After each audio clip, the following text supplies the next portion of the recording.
Jen, Ben, right, the governor and legislative leaders at the Capitol today call early voting not just important for the state of Connecticut, but for democracy. But they're already looking ahead to what they say is the next possible expansion of voting access. No excuse absentee ballots.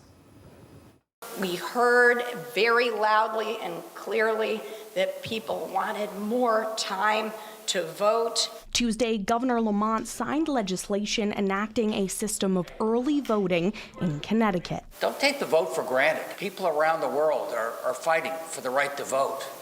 And it is a hallmark of our democracy. Voters passed an amendment last November changing the state constitution to allow the legislature to pass laws to implement early in-person voting. And now residents will be able to cast their ballots as much as 2 weeks in advance. The right to vote is a fundamental one under both our state and our federal constitution, but even more than that, it is the right on which all other rights depend.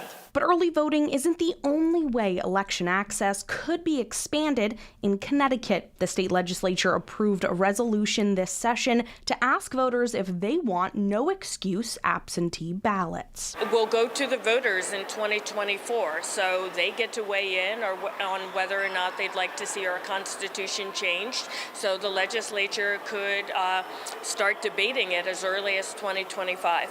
And no excuse absentee voting already supported by the governor. I like the absentee balloting. That's one more way you can be able to vote with integrity. We did that during COVID for, I think, very real reasons. The majority of the people exercised their right to vote that way with absentee ballots.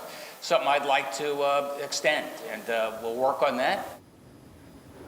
And no excuse absentee ballots already supported by some Democratic lawmakers, too, many feeling it's a way to make voting easier for residents. But that question won't be put to voters until next year. Jen, Ben.